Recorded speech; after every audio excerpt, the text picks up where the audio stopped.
WhatsApp class 12 welcome back to the channel. तो आज की वीडियो में हम लोग डिस्कस करेंगे balance of payment. Macro economics का चैप्टर है क्लास 12 का। तो चलिए स्टार्ट करते हैं। इसका सबसे पहले डिफिनेशन हम लोग देखते हैं। It is an accounting statement. देखो यहाँ पे एक अकाउंटिंग स्टेटमेंट है that provide a systematic record of all the economic transaction। जैसे जैसे मैं अंडरलाइन कर रहा हूँ और वैसा आपको भी बोर्ड में अंडरलाइन करके आना है कॉपी में, ताकि एग्जामिनर देखे तो समझ जाए कि यहाँ पे हाईलाइट पॉइंट है। Between a country and rest of the world in A given period of time means एक ऐसा अकाउंटिंग स्टेटमेंट जो कि सिस्टमैटिक रिकॉर्ड प्रोवाइड करता हो। किसके रिकॉर्ड प्रोवाइड करता हो? इकोनॉमिक ट्रांजैक्शन का। किसके किसके बीच में? एक कंट्री और एक रेस्ट ऑफ द वर्ल्ड के बीच में इकोनॉमिक ट्रांजैक्शन जो होता है उसका एक सिस्टमैटिक रिकॉर्ड को प्रोवाइड करने वाले को हम लोग कहते हैं balance of payment in A given period of time में। तो ये था बेसिकली बैलेंस ऑफ पेमेंट्स का डिफिनेशन। अब हम लोग इसके आगे कुछ नए टॉपिक्स को देखते हैं, जैसे इकोनॉमिक ट्रांजैक्शन। तो इकोनॉमिक ट्रांजैक्शन क्या होता है? It refers to those transaction which involves transfer of title और ownership of goods services and assets. Means ऐसा ट्रांजैक्शन जिसमें ट्रांसफर किया जाए, ओनरशिप या टाइटल को ट्रांसफर किया जाए। गुड्स जैसे गुड्स हो जाएगा, सर्विसेज एसेट्स जैसे हम लोग कोई गुड्स को इंपोर्ट करते हैं या एक्सपोर्ट करते हैं तो उस गुड्स का क्या करते हैं हम लोग? बेसिकली ओनरशिप को ट्रांसफर करते हैं। तो इसी को हम लोग कहते हैं इकोनॉमिक ट्रांजैक्शन। तो अब देखो यहाँ पे किताब में लिखा हुआ रहता है कौन सा? Invisible item, visual item. तो यहाँ पे हमारा गुड्स होता है हमारा विजुअल आइटम, जिसे हम लोग देख सकते हैं, विजुअल आइटम। तो गुड्स है हमारा विजुअल आइटम। तो सर्विसेज जिसे हम लोग सिर्फ फील कर सकते हैं या एक्सपीरियंस कर सकते हैं, तो वो हमारा आ गया इनविजिबल आइटम। इनविजिबल आइटम आ गया।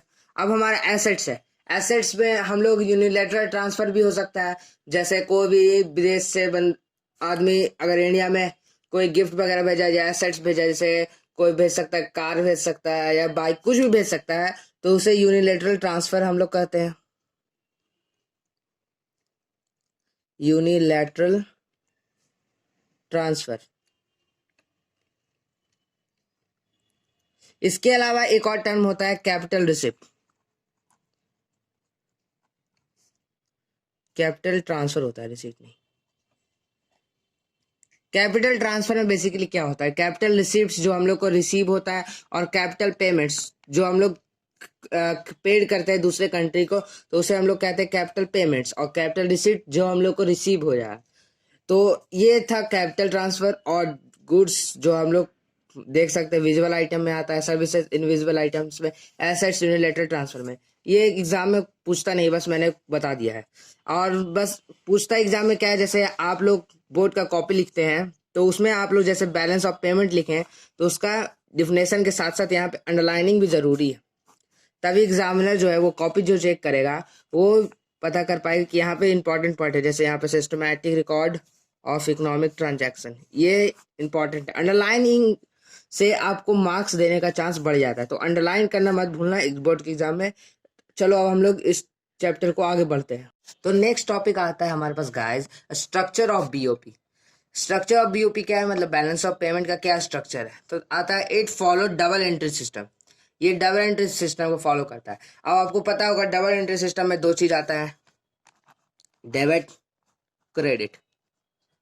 यही ना होता डबल सिस्टम में, जो भी पैसा आया उसे क्रेडिट कर दो, जो भी पैसा गया उसे डेबिट कर दो। तो इसी में बेसिकली यही होता है कि जो भी हमारा इनकम होता है, इनफ्लो होता है, उसे हम लोग क्या कहते हैं? क्रेडिट। और जो भी आउटफ्लो होता है उसे हम लोग क्या कर देते हैं? डेबिट। तो ये है स्ट्रक्चर ऑफ बीओपी। ये बीओपी कैसे होता है? तो याद रखने वाले पॉइंट है क्या कि ये डबल एंट्री सिस्टम होता है। और डबल एंट्री सिस्टम में हम लोग पहले क्रेडिट को क्या करते हैं? इनफ्लो को क्रेडिट करते हैं और आउटफ्लो को डेबिट करते हैं। तो अब हम लोग बढ़ते हैं नेक्स्ट टॉपिक की तरफ। तो अब हम लोग का आता है कि बीओपी कैन बी, मतलब बीओपी कितने टाइप्स का हो सकता है? तो बीओपी तीन टाइप्स का हो सकता है। बैलेंस्ड बीओपी मतलब export is equal to import, मतलब जितना एक्सपोर्ट किया उतना ही इम्पोर्ट किया। नेक्स्ट आता है सरप्लस बीओपी। सरप्लस बीओपी क्या होता है? सरप्लस क्या होता है? सरप्लस में होता है when E is greater than I, मतलब जितना एक्सपोर्ट किए उससे कम हम लोग इंपोर्ट किए। इंपोर्ट यहाँ पे एक्सपोर्ट ज्यादा होगा और इंपोर्ट क्या होगा, कम। नेक्स्ट है deficit.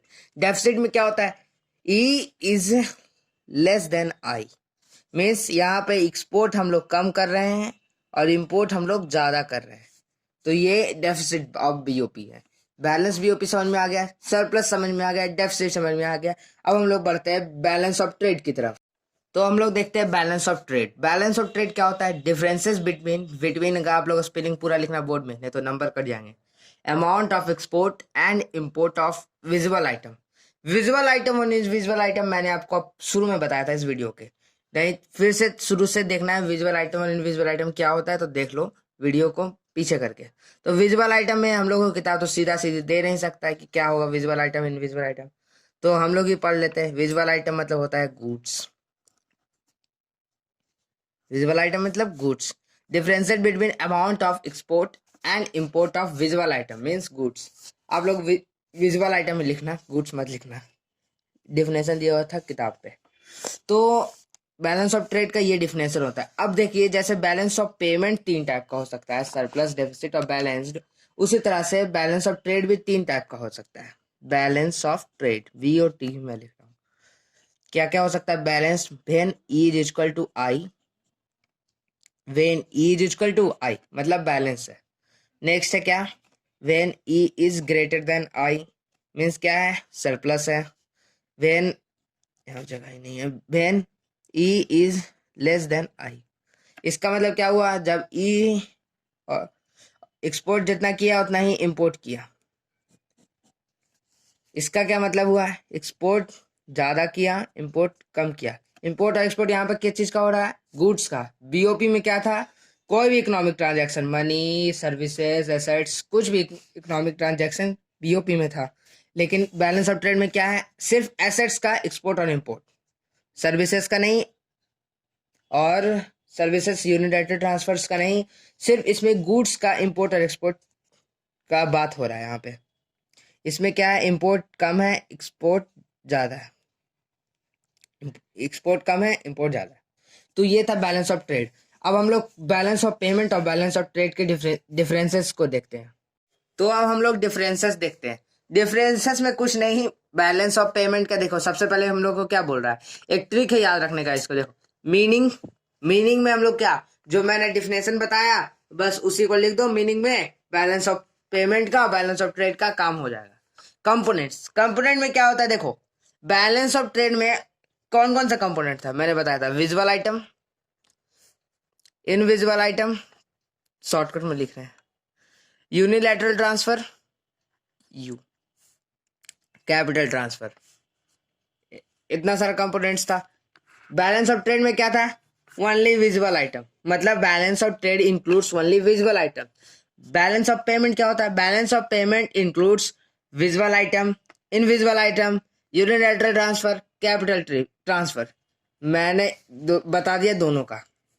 Capital transaction, capital transaction में देखो बैलेंस ऑफ पेमेंट में कैपिटल ट्रांजैक्शन होता है, क्योंकि यहाँ पे देखो कैपिटल ट्रांसफर है, तो कैपिटल ट्रांसफर, कैपिटल ट्रांजैक्शन होगा।